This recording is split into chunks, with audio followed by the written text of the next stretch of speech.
Bismillahirrahmanirrahim. Assalamualaikum warahmatullahi wabarakatuh. Innal hamdalillah nahmaduhu wa nasta'inuhu wa nastaghfiruh wa na'udzu billahi min syururi anfusina wa min sayyiati a'malina. Innahu may yahdihillahu fala mudhillalah wa may yudlil fala hadiyalah. Wa asyhadu an la ilaha illallah wahdahu la syarikalah wa asyhadu anna Muhammadan abduhu wa rasuluh alladzi la nabiyya ba'dah. Allahumma shalli wa sallim ala sayyidina Muhammad wa ala ali sayyidina Muhammad. Amma ba'du. Hadirin rahimakumullah, Bapak-bapak yang dimuliakan Allah Subhanahu wa taala. Alhamdulillah wa syukurillah, puji dan syukur hanya milik Allah Subhanahu wa taala. Pada kesempatan malam hari ini kita masih terus diberikan kemudahan, diberikan keberkahan oleh Allah Subhanahu wa taala. Semoga apa yang kita dapatkan menjadikan kita semuanya menjadi hamba-hamba Allah yang senantiasa terus bersyukur dan senantiasa mendekatkan diri kepada Allah Subhanahu wa taala. Amin Allahumma amin. Jemaah sekalian, bapak-bapak yang dimuliakan Allah Subhanahu wa taala, alhamdulillah meskipun di kondisi yang sangat terbatas ini kita masih bisa thalabul ilmi, dan sebagaimana yang biasa saya sampaikan di pengajian rutin terkait dengan hadis-hadis atau keterangan terkait dengan akhir zaman, ini sangat penting untuk kita kaji.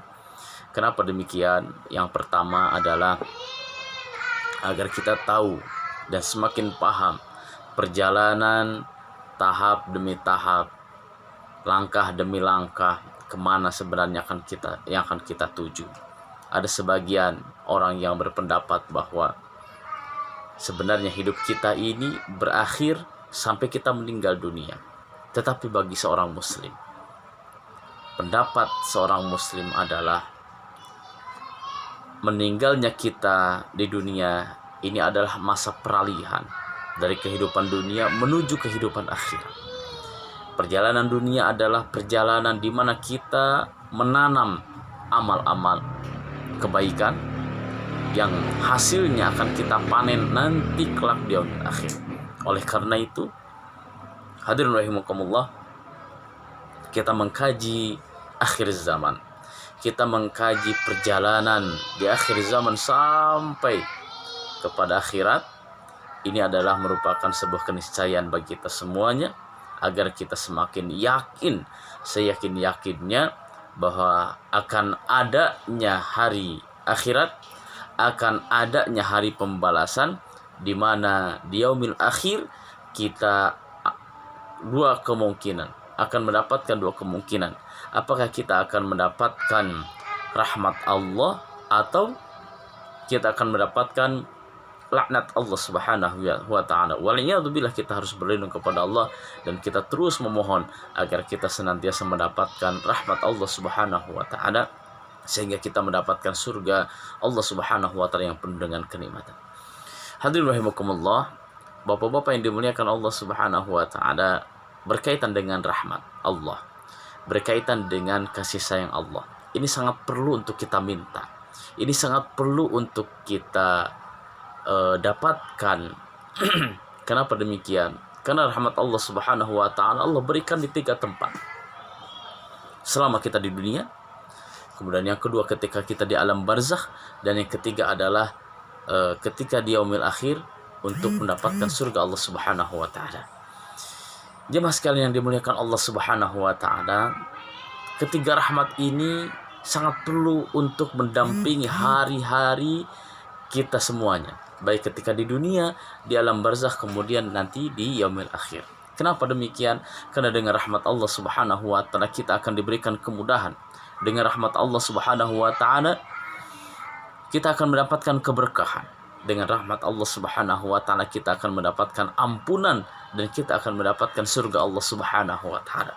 Dan ternyata rahmat Allah ini ternyata khusus akan diberikan kepada orang-orang yang beriman. Bahkan Rasulullah sallallahu alaihi wasallam bersabda, "Ajibtu lil muslim idza asabathu musibah Aku kagum dengan urusan kaum muslimin. Idza asabathu musibah, ketika dia ditimpa dengan musibah, ujian, ihtasaba, kemudian dia mengharapkan pahala dari Allah, wasabar, dan dia sabar untuk menghadapi berbagai macam ujian.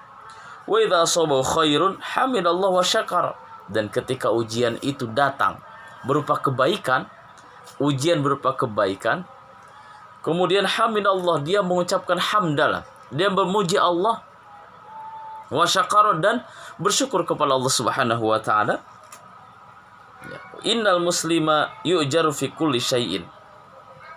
Kemudian bahwa seorang muslim itu akan diberikan pahala fi kulli syai'in, di kondisi apapun, hatta fil luqmati yarfa'uha ila fihi, sampai satu suapan yang masuk ke dalam mulutnya sekalipun akan diberikan pahala.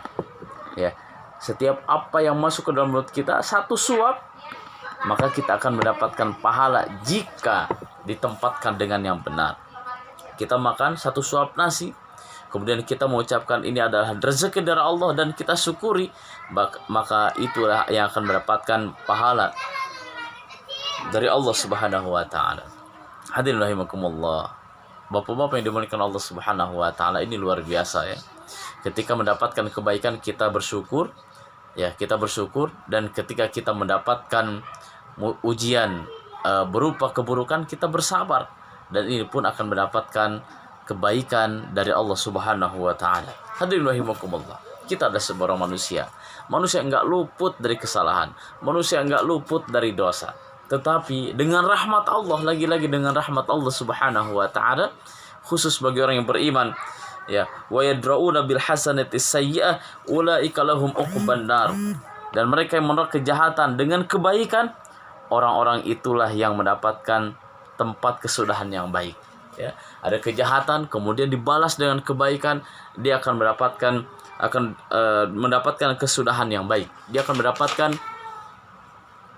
pahala yang baik dari Allah Subhanahu wa taala. Di ayat yang lain di surat Hud ayat 114 misalnya, innal hasanata yudhibnas sayyiat, sebesar apapun keburukan yang kita lakukan kemudian diganti dengan kebaikan-kebaikan, maka keburukan itu dengan sendirinya akan dihapus oleh Allah Subhanahu wa taala, sehingga ketika dosa-dosa kita dihapus, dosa-dosa kita diampuni oleh Allah Subhanahu wa taala, otomatis Allah Subhanahu wa taala akan memberikan pahala yang besar di sisi Allah Subhanahu wa taala. Hadirin rahimakumullah.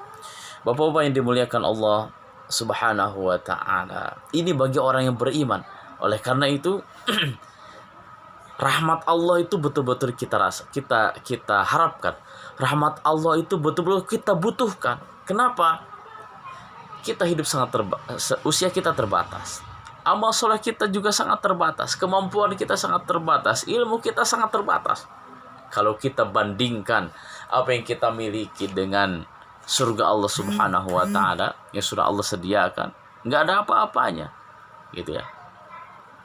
Oleh karena itu, dengan serba keterbatasan kita, amal kita yang terbatas, usia kita yang terbatas, pemahaman kita terhadap Al-Quran juga terbatas, pemahaman kita terhadap hadis juga terbatas, maka dengan keterbatasan, bagaimana caranya dengan keterbatasan yang ada, tetapi kita ingin mendapatkan surga Allah Subhanahu wa taala, maka itulah rahmat Allah yang betul-betul kita butuhkan. Rahmat Allah yang betul-betul kita harapkan agar kita selamat. Hadirin rahimakumullah. Bapak-bapak yang dimuliakan Allah Subhanahu wa taala, perjalanan kita 3, di dunia, alam barzakh, dan di akhirat. Ya. Hadirin rahimakumullah. Kita di beberapa pertemuan yang lalu kita mengkaji tanda-tanda kiamat, baik tanda kiamat kecil, tanda kiamat pertengahan wusta, dan ada tanda-tanda kiamat besar. Tanda kiamat besar ini belum nampak. Ya, adapun tanda-tanda kiamat kecil, tanda-tanda kiamat wusta ini sudah sangat banyak Allah tampakkan kepada kita semuanya. Tetapi meskipun mungkin tanda kiamat besar belum terlihat, karena tanda kiamat besar ini para ulama menyebutkan tanda yang pertama adalah dengan munculnya Imam Mahdi. Tetapi munculnya Imam Mahdi ini belum terlihat. Ya. Kapan dan di mana kita tidak tahu. Wallahu a'lam bishawab. Tetapi meskipun demikian, jangan sampai kita mengira ya mumpung kiamat masih lama, kemudian kita bebas dengan sebebas-bebasnya kita melakukan apa saja. Tetapi bagi seorang muslim, meskipun tanda kiamat besar belum nampak, tetapi tanda kiamat yang lain itu pasti terjadi. Apa itu? Tanda kiamat yang lain itu adalah kematian. Hadirin rahimakumullah. Kiamat itu pasti terjadi. Kematian pun terjadi. Kiamat terjadinya kita nggak tahu, kematian pun kita nggak tahu. Kapan kematian akan menghampiri kita. Oleh karena itu hadirin rahimakumullah, jangan terlalu disibukkan dengan menghitung-hitung angka kapan kiamat itu akan terjadi, kapan dan di mana Imam Mahdi itu akan muncul. Ya, karena hadis-hadisnya sudah jelas bahwa kiamat itu datang dengan secara tiba-tiba. Tetapi yang harus betul-betul kita persiapkan itu adalah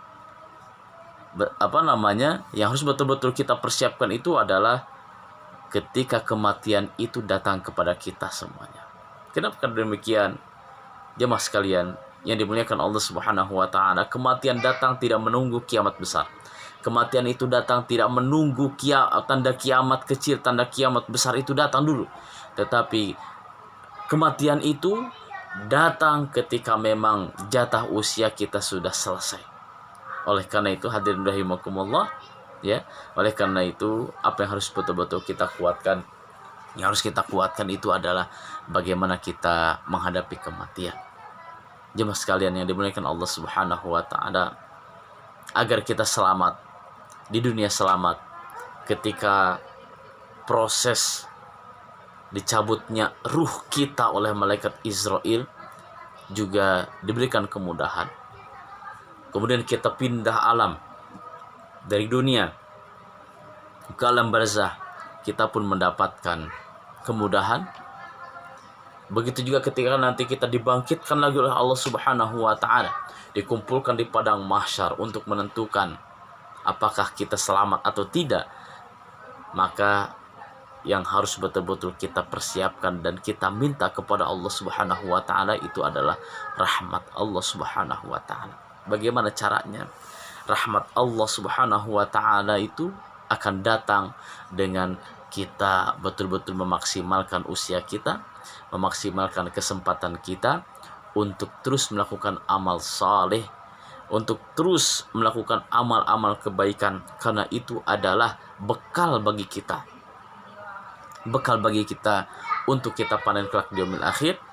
Dan kebaikan-kebaikan, amal soleh yang kita lakukan betul-betul media penghapus dosa yang pernah kita lakukan selama ini.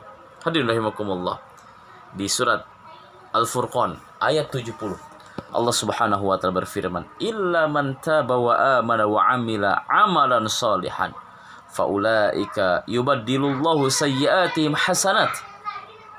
Kecuali orang-orang yang bertobat, beriman dan mengerjakan amal soleh, maka kejahatan mereka diganti Allah dengan kebaikan. Wa kana Allahu ghafurur rahim, dan Allah Maha Pengampun lagi Maha Penyayang. Hadirin rahimakumullah, Bapak-bapak yang dimuliakan Allah Subhanahu wa taala, ini adalah rumus bagi kita semuanya. Jika keburukan-keburukan, dosa-dosa yang pernah kita lakukan ingin dihapus oleh Allah, maka perbanyaklah amal kebaikan, perbanyaklah amal-amal saleh. Insya Allah, Allah Ghafur, Allah Rahim, Allah Maha Pengampun, Allah Maha Penyayang. Hadirin rahimakumullah, Bapak-bapak yang dimuliakan Allah Subhanahu wa taala. Kemudian amal apa yang harus betul-betul kita perhatikan, ya. Amal kebaikan itu banyak, amal soleh itu banyak, tetapi ada amal-amal yang harus betul-betul kita perhatikan. Kenapa demikian? Karena amal ini adalah amal jariah, amal yang terus mengalir meskipun kita sudah meninggal, ya. Meskipun kiamat itu datang 1000 tahun lagi, para malaikat pencatat amal soleh ini akan terus mencatat bahwa dia ini sudah melakukan banyak kebaikan, ya. Maka apa saja yang harus kita perhatikan? Idza matal abdu in qata amaluhu jika seseorang meninggal, in qata amalu, seluruh amalnya terputus. Dah. Amalnya terputus. Illa min thalathin, kecuali 3. Shadaqatin jariyah. Yang pertama adalah sedekah jariyah. Yang kedua ilmun yuntafa bih, ilmu yang bermanfaat, aw waladin sholihin yad'ulah, atau anak soleh yang bisa mendoakan kedua orang tuanya. Hadirin rahimakumullah. Tetapi hadis ini bukan berarti kita tidak memperhatikan kebaikan yang lain. Ya, sholat, zakat, puasa, ini adalah kebaikan dan itu harus kita lakukan selama kita masih hidup. Tetapi selain kita melaksanakan ibadah-ibadah tadi, juga kita perhatikan amal-amal ibadah yang pahalanya terus mengalir meskipun kita sudah meninggal dunia. Ya, sholat merupakan amal kebaikan. Ketika kita melaksanakan sholat, dicatat amal kebaikannya. Tetapi ketika kita meninggal, kita tidak bisa lagi melaksanakan ibadah sholat dan sudah terputus sampai kita meninggal dunia. Tetapi ada amal yang meskipun kita sudah meninggal dunia, amalan itu terus mengalir pahala kebaikannya. Yaitu apa? Yang pertama adalah sedekah jariyah. Perbanyaklah sedekah. Ya. Perbanyak sedekah.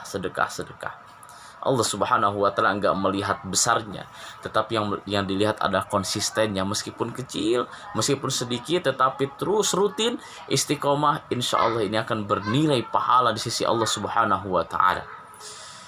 Yang kedua adalah ilmu yuntafa bih, ilmu yang bermanfaat, ya, bermanfaat untuk dirinya, untuk orang lain.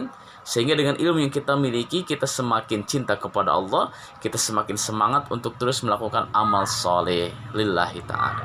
Dan yang ketiga adalah waladin saleh, anak yang saleh, yang bisa mendoakan kedua orang tuanya. Bapak-bapak yang diberkahi Allah Subhanahu wa Ta'ala, yang alhamdulillah kita semuanya diberikan nikmat dan anugerah keturunan anak-anak, maka jadikan anak-anak yang lahir dari rahim, ya, lahir dari hasil pernikahan kita, maka didiklah mereka sehingga mereka menjadi anak-anak yang saleh. Karena anak-anak yang saleh ini adalah aset bagi kita semuanya. Ketika kita sudah tidak memiliki tenaga, ketika kita sudah tidak memiliki lagi daya upaya, kita sudah tidak memiliki lagi kemampuan apapun, maka siapa yang akan membantu kita di dunia? Yang akan membantu kita adalah anak-anak yang saleh. Bahkan ketika kita sudah meninggal dunia, siapa yang akan mendoakan kita? Yang akan mendoakan kita adalah anak-anak yang saleh. Oleh karena itu, ya, syukuri kita alhamdulillah punya keturunan, dan bentuk rasa syukurnya adalah jaga anak-anak kita, didik anak-anak kita menjadi anak-anak yang saleh-salehah. Hadirin rahimakumullah, bapak-bapak yang dimuliakan Allah Subhanahu wa Ta'ala. Oleh karena itu, mudah-mudahan dengan amal-amal jariyah kita semuanya mendapatkan rahmat Allah Subhanahu wa Ta'ala.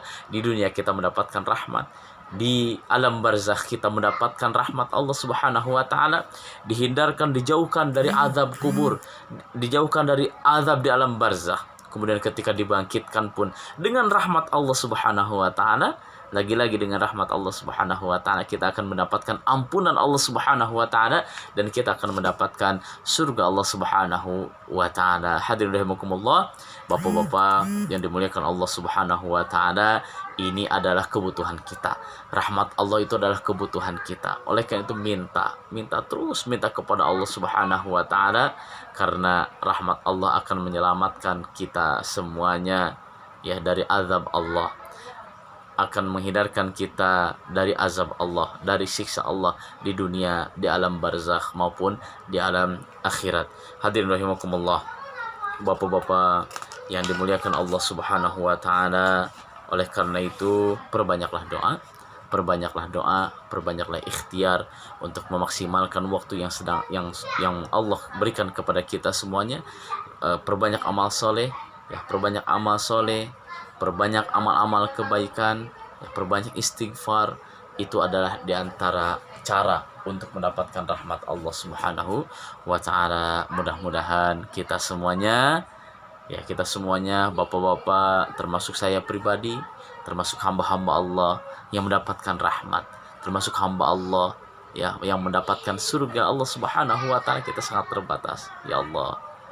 Jemaah sekalian, kita sangat terbatas, usia kita terbatas, ilmu kita terbatas, ya, kesempatan kita sangat terbatas. Tetapi mudah-mudahan dengan istiqomah, ya, dengan amal-amal kebaikan, amal-amal soleh yang kita lakukan, ini adalah cara, media kita semuanya untuk mendapatkan rahmat Allah Subhanahu wa taala. Wallahu a'lam bishawab. Itu saja mungkin yang bisa saya sampaikan. Jazakumullahu khairan katsiran wal afu minkum. Aqulu qouli hadza wa astaghfirullahal azim li wa lakum. Wassalamu alaikum warahmatullahi wabarakatuh.